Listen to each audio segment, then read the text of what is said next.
Olá, pessoal. Então, como falamos, né, vamos iniciar os nossos estudos sobre transistores, né? E, bom, a gente vai estudar dois tipos de transistores. Os transistores bipolares de junção, também chamados de TBJ, né? Às vezes a gente fala BJT, que é como fica a sigla em inglês, né? E também os transistores de efeito de campo, também conhecidos como FET, né? Que vem do inglês Field Effective Transistor. Mas a gente vai começar pelos transistores bipolares de junção, como está aqui, certo? Então vejamos. Tá? A gente tem os transistores bipolares de junção, eles existem em dois tipos: os transistores NPN e os PNP, certo? A gente sabe que os transistores são feitos, né, a partir de junções PN. Então, um transistor NPN tem essa estrutura aqui e um transistor PNP essa, tá? Então, o transistor dispositivo de três terminais é o primeiro dispositivo ativo que nós estamos estudando. Ativo significa que ele recebe uma alimentação e, portanto, ele consegue fornecer uma saída maior do que a sua entrada, tá? Porque ele recebe uma energia externa da sua alimentação, tá? Então, os três terminais do transistor são chamados de coletor, né, que seria esse aqui, a base, né, que é esse que está aqui, e o emissor, que é esse que está aqui e que se diferencia do coletor por essa setinha. Tá? Se o transistor for PNP, então notem que a setinha tem o sentido contrário, ela fica entrando no transistor, certo? E ela designa também o emissor, o coletor não tem nada e a base é o que está ligado nessa parte aqui, né? Tá certo? E as correntes no transistor, elas têm esses sentidos aqui. Então a corrente de coletor vem por aqui, corrente de base por aqui, e essas duas correntes se somam, produzindo a corrente de emissor. Tá? Isso no caso do NPN. Já no caso do PNP, a corrente de emissor desce e se divide em corrente de base e corrente de coletor. Tá? Em ambos os casos, vale a expressão de que a corrente de emissor é a corrente de base mais a corrente, de coletor, mais a corrente do coletor. Tá? Então, aqui seria o terminal do emissor, da base do coletor. Então, a gente vê que no caso do NPN a base é tipo P, no caso do PNP a base é tipo N. Tá? E os transistores, pessoal, eles têm algumas regiões de operação, certo? Dependendo de como as junções PN que os formam, né? Dependendo de como essas junções PN são polarizadas, o transistor ele opera em regiões diferentes, certo? E a gente tem basicamente as seguintes opções. Temos a região de corte, né, que é quando não passa nenhuma corrente pelo transistor, e ela se dá quando a junção emissor-base e a junção coletor-base, então, junção emissor-base, junção coletor-base, certo? Quando essas duas junções estão reversamente polarizadas, o transistor está cortado. E as três correntes, IE, IC e IB, são iguais a zero. Tá? Na região ativa, que é a região na qual devemos colocar o transistor para usá-lo como amplificador, tá? A gente vai ter que a junção emissor-base deve estar diretamente polarizada e a junção coletor-base deve estar reversamente polarizada. Notem que isso vale tanto para os transistores NPN como para os PNP, tá bom? E a região de saturação, ela acontece quando ambas as junções estão diretamente polarizadas. Tem uma opção que vocês não veem aqui, que é a opção em que a junção emissor-base está reversamente polarizada e a junção coletor-base está diretamente polarizada. Nessa região de operação ela existe, ela chama região de operação reversa, mas ela é pouco usada e nós não vamos estudá-la aqui. Tá? Então o R é para reversamente polarizada e o D é para diretamente polarizada. Em qualquer uma dessas regiões, essa soma sempre vai ser válida. Mesmo na de corte, quando I é igual a zero, IC igual a zero e IB também é igual a zero. Tá? Mas vai valer também na região de ativa e na região de saturação. E como eu disse a vocês, na região ativa o transistor funciona como como amplificador. Essa é uma das aplicações que o transistor pode ter. E a outra aplicação que o transistor pode ter é usá-lo como uma chave, aberta ou fechada, um bit ligado ou desligado. E para que isso aconteça, eu preciso de duas regiões, né? Porque aberto ou fechado são regiões de operação diferentes. Então a gente diz que quando o transistor está na região de corte, ele é uma chave aberta. E quando o transistor está na região de saturação, ele é uma chave fechada, certo? Então ele opera entre essas duas regiões quando ele é usado como chave, tá? E ele opera na região ativa quando é usado como amplificador. Vamos falar um pouquinho sobre cada região dessa. Primeiro vamos falar da região de corte, tá? Então, deixa eu apagar isso aqui e fazer uma letra mais bonitinha.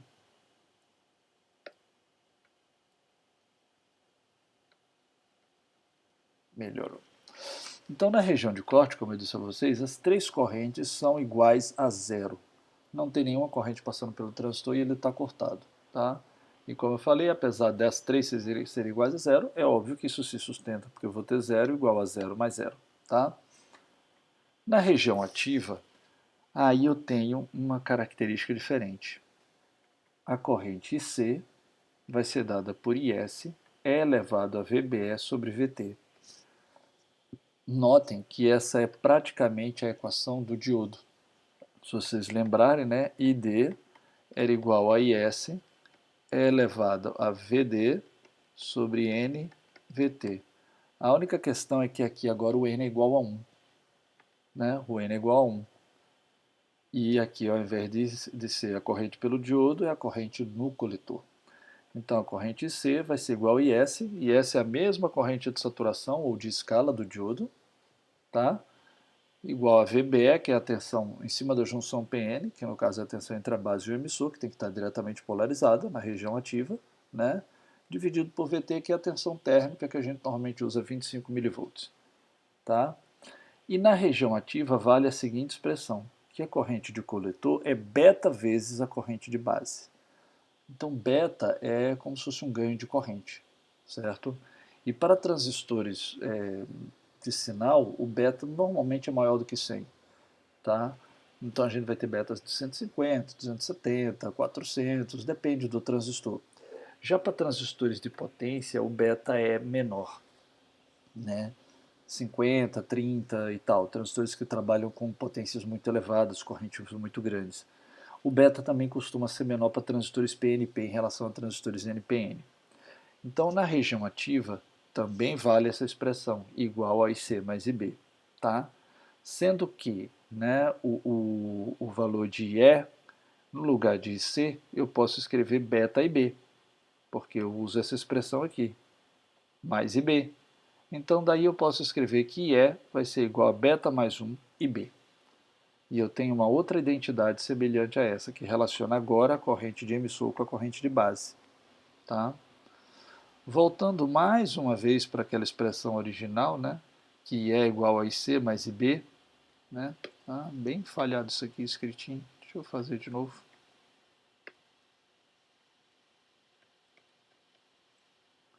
Melhorou.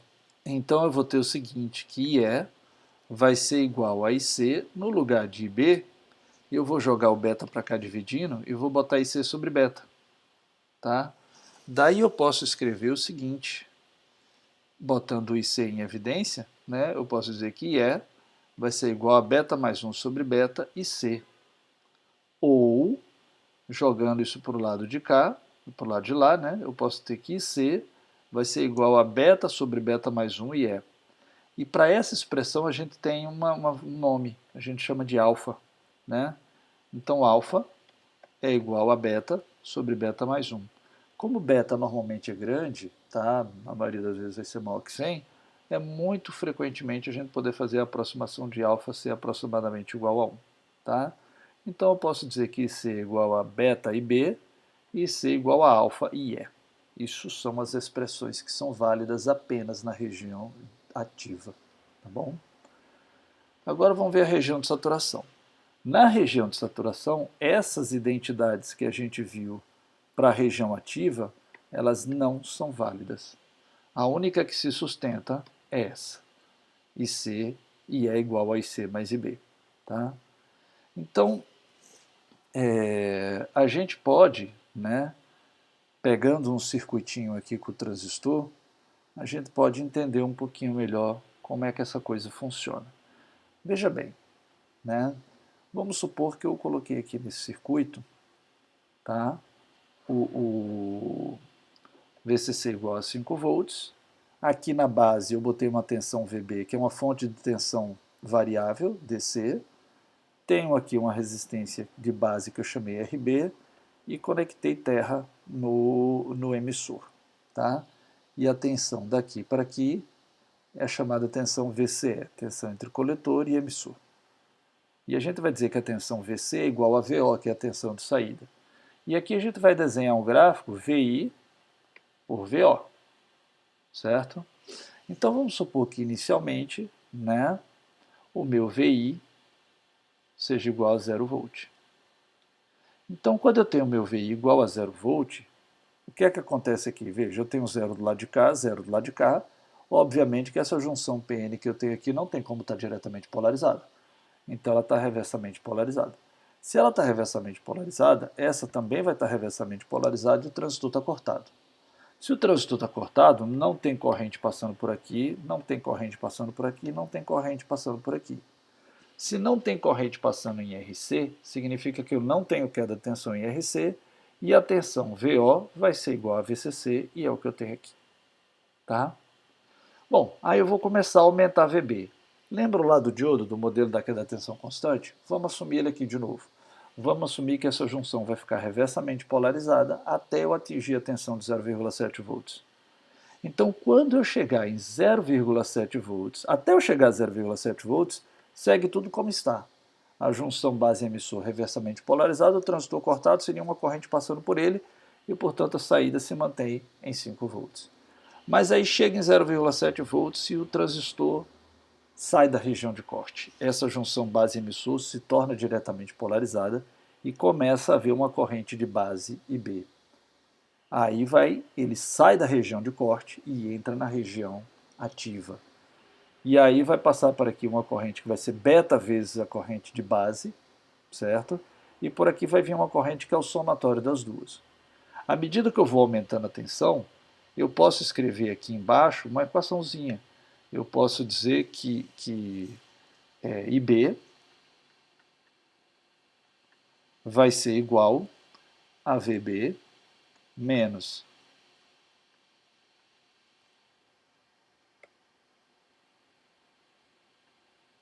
VBE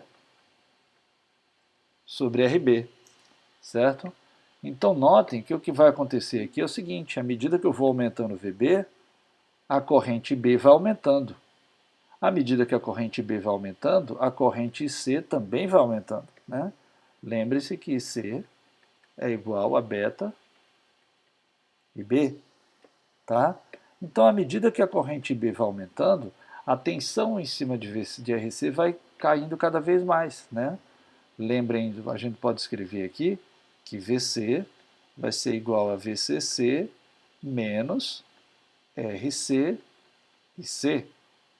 Portanto, né, deixa eu colocar isso aqui embaixo para ficar mais organizado, eu acho.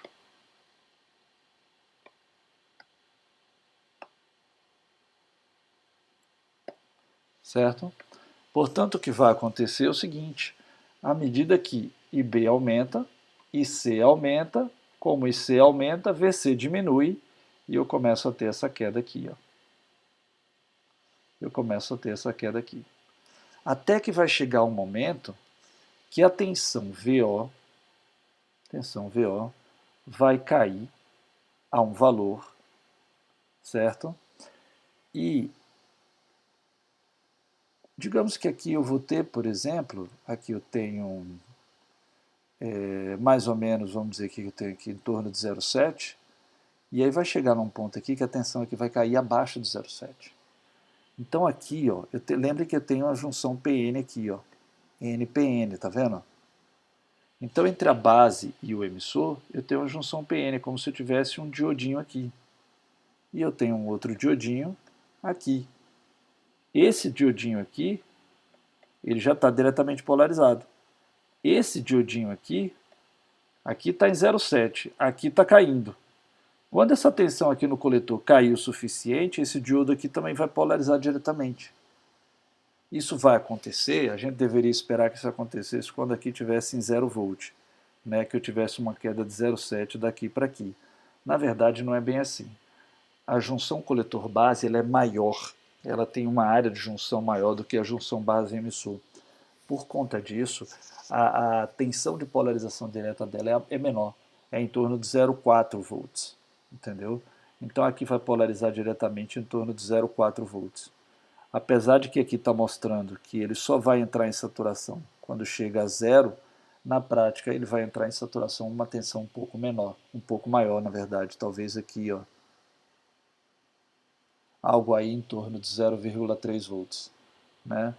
Então, quando chegar nesse ponto, em torno de 0,3 volts, a gente vai ter a saturação. Talvez eu devesse, inclusive, fazer isso ser representado pelo nosso gráfico aqui, né? Então, deixa eu fazer uma correção aqui no gráfico. Vamos tirar essa reta daqui. Vamos reposicionar esse SAT aqui para cá. Vamos traçar essa linha aqui em cima, em vermelho.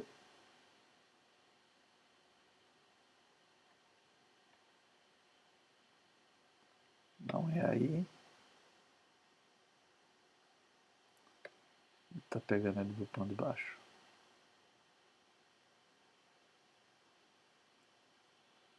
Pronto. E aqui a gente vai chamar de... Opa, não era essa ferramenta. Pronto. E aqui vamos botar só uns pontilhadinhos para ficar mais legal.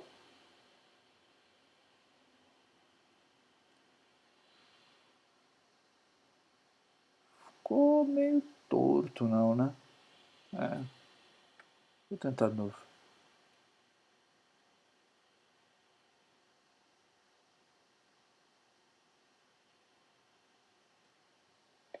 Acho que aí ficou melhor, tá? E essa tensão aí vai ser de aproximadamente 0,3 volts, certo? Então, quando a tensão vai caindo, vai caindo, vai caindo, e chega em 0,3, significa que eu tenho 0,4 daqui para cá, e isso é suficiente para polarizar diretamente essa junção e o transistor entra em saturação.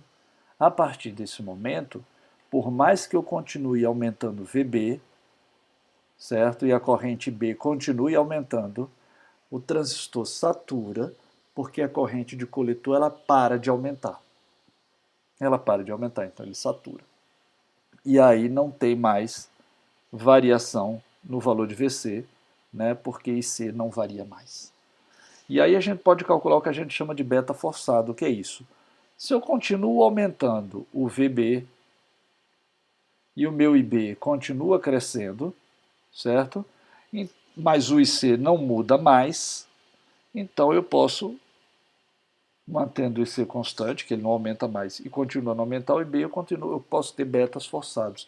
A ideia do beta forçado, na verdade, é que você, quando quer que o transistor sature, você não quer que ele fique só um pouquinho saturado, você quer que ele sature com uma certa margem, entendeu? Então você pode fazer o seguinte, se no ponto em que a tensão está aqui, que é no limiar da saturação, digamos que a sua corrente IC é igual a 10 mA, tá? E o seu IB é igual a 100 micro. Então o IB, o beta é 100, né? Então o IB é igual a 100 micro vezes um beta de 100, você tem 10 mA e ele satura. Se agora você dobra o VB, significa que o IB vai passar de 100 micro para 200 micro, tá? Então você vai ter aqui 10 mili, porque não vai variar mais, e aqui você vai ter 200 micro. Então o seu beta forçado vai ser igual, ao invés de 100, que era o beta nominal, vai ser 50. Porque é a razão entre a corrente de coletor e a corrente de base. A corrente de coletor parou de variar, porque o transistor saturou, e a corrente de base continua variando, porque você continua aumentando o VB. E aí você garante que o transistor está saturado. Esse nível de saturação aqui é como se fosse um K igual a 2, né? ou seja, eu estou usando um IB 2 vezes maior do que o IB de saturação. O IB de 100 micro seria o IB de saturação. Quando eu atinjo o IB de 100 micro, eu chego no IC de 10 mil, e no IC de 10 mil, para esse exemplo específico aqui, o transistor satura. Tá? Então, quando eu dobro o IB 2 vezes além do IB de saturação, né, a gente tem o seguinte, a gente pode escrever aqui o seguinte, né, o IC SAT vai ser igual a beta vezes o IB SAT, certo? Então, se eu usar um IB 2 vezes maior do que o IB SAT, então eu estou garantindo uma saturação maior. Às vezes se chega a usar um IB 10 vezes maior do que o IB de saturação. Tá? Então, isso garante que o transistor está bem saturado, digamos assim, e isso é útil para alguma aplicação, que a gente vai falar depois. Sobre uma coisa que eu ia esquecendo de falar para vocês é o seguinte.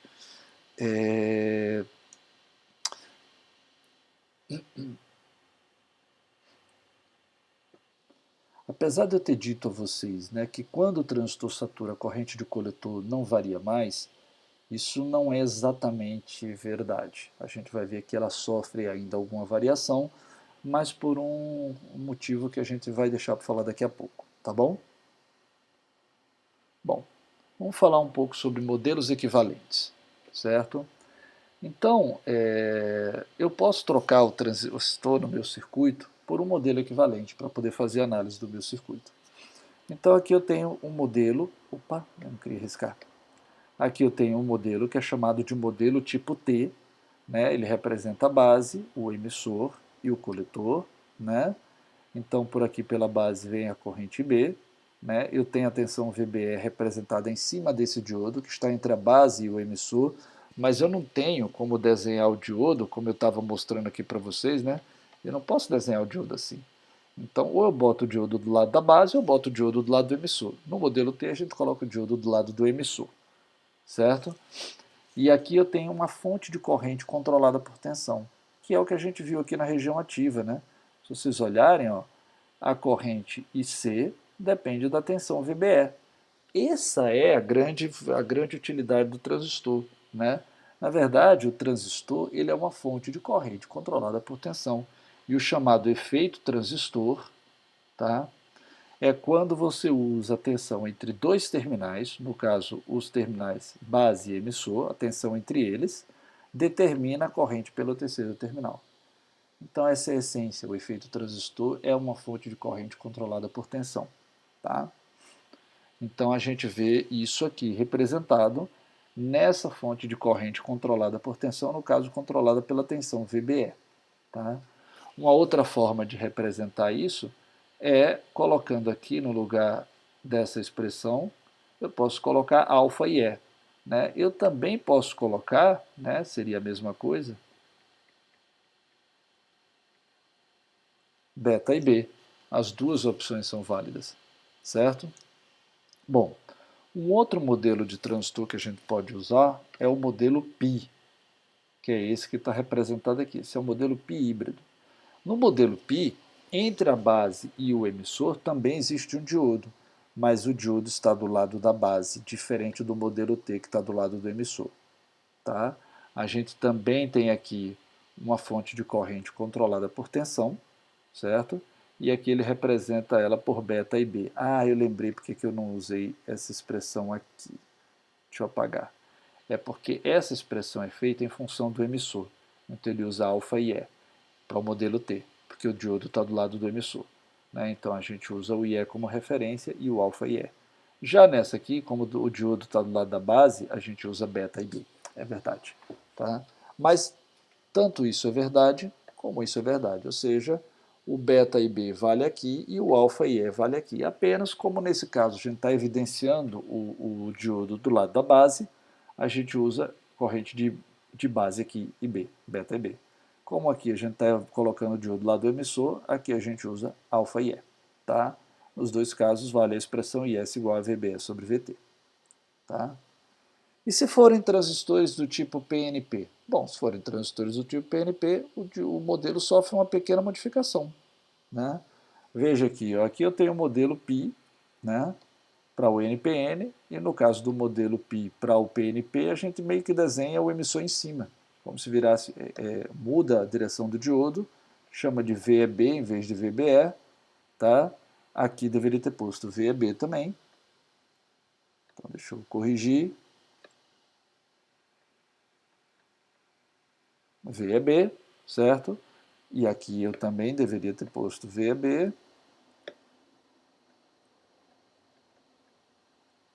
e ficou ruim de ver. Deixa eu tentar de novo. Pronto, agora dá para ler, tá? Porque a gente agora vai ter entre emissor e base. Então, VEB, tá? VEB, VEB e VEB, certo? Aqui também VEB, tá? E os sentidos da corrente foram ajustados para o que acontece nesse caso aqui.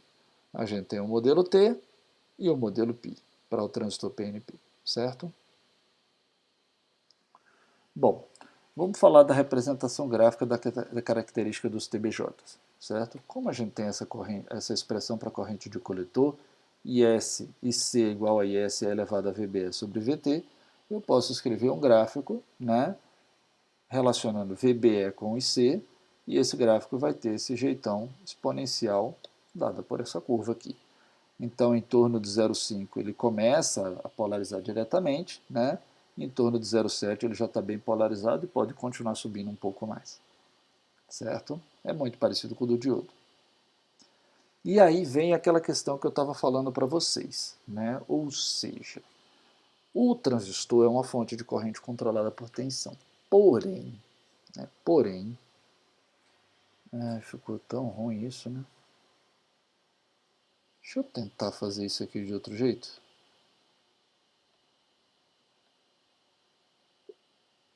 Deixa eu ver se eu consigo aqui, viu? Pera aí.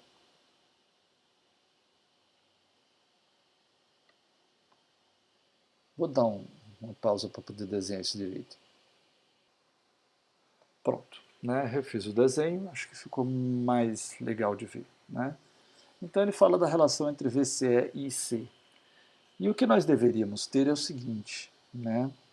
O que deveríamos ter é que uma vez que o transistor entra na região de saturação, que ela está separada aqui, ó, então aqui é a região ativa e aqui é a região de saturação. Uma vez que o transistor entra na região de saturação, a corrente C não deveria variar mais, ela deveria ficar constante à medida que o VCE varia. O IC deveria se manter constante, tá? Só que na prática, ela para de variar tão rápido, mas continua variando. Essa curva aqui está um pouco exagerada, na verdade essa reta seria bem mais inclinadinha assim, mas aí como eu preciso prolongar elas para que elas se encontrem, se eu fizesse elas bem suave como elas deveriam, elas iam se encontrar lá longe e eu não ia conseguir desenhar aqui na minha tela, tá? Então, por isso que elas estão um pouco exageradas. Elas não variam tanto assim. Elas variam menos, mas variam. E deveriam ficar paralelas a esse eixo aqui, não é o que acontece. A gente vê também que para diferentes valores de VBE, elas saturam em valores cada vez mais altos, certo? Isso aqui, esse VBE é o maior dos três, esse é o menor dos três, tá? Mas o que é curioso é que se eu prolongar a forma como elas variam aqui para trás, todas elas vão se encontrar no mesmo ponto. E esse ponto a gente chama de VA, tá? E aí eu posso determinar isso, modelar esse efeito, que é o fato de que quando o transistor satura, à medida que a tensão entre coletor e emissor varia, a corrente continua variando dessa maneira que está aqui, olha. Então eu vou introduzir no modelo uma resistência RO, que é chamada de resistência do efeito Early, que é o cara que descobriu isso, tá? E essa resistência aqui modela o seguinte: o transistor é uma fonte de corrente controlada por tensão. Quando ele satura, o transistor não varia mais sua corrente, então eu deveria ter as correntes não variando mais, tá? Porém, como eu introduzo esse resistor no modelo, isso significa que à medida que a tensão entre coletor e emissor varia, a corrente por esse resistor varia, tá?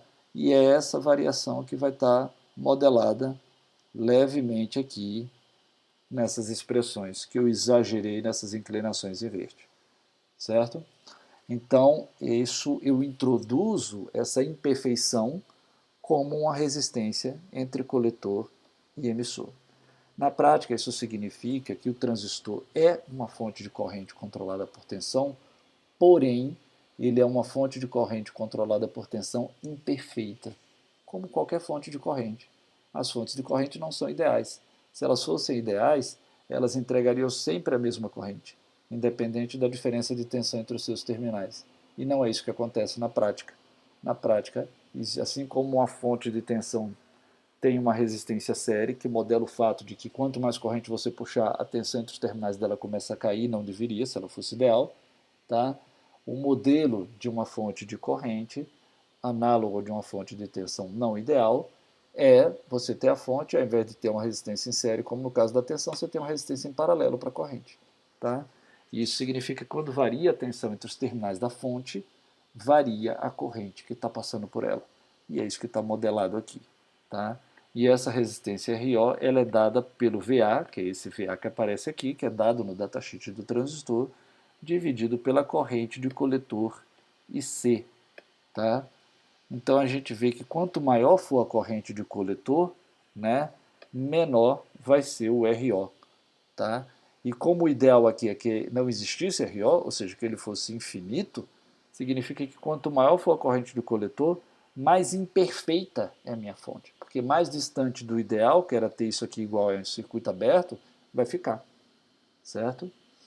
Então, com isso, eu teria que voltar aqui nos meus modelos, né, e introduzir aqui, ó, entre o emissor e o coletor, a resistência RO.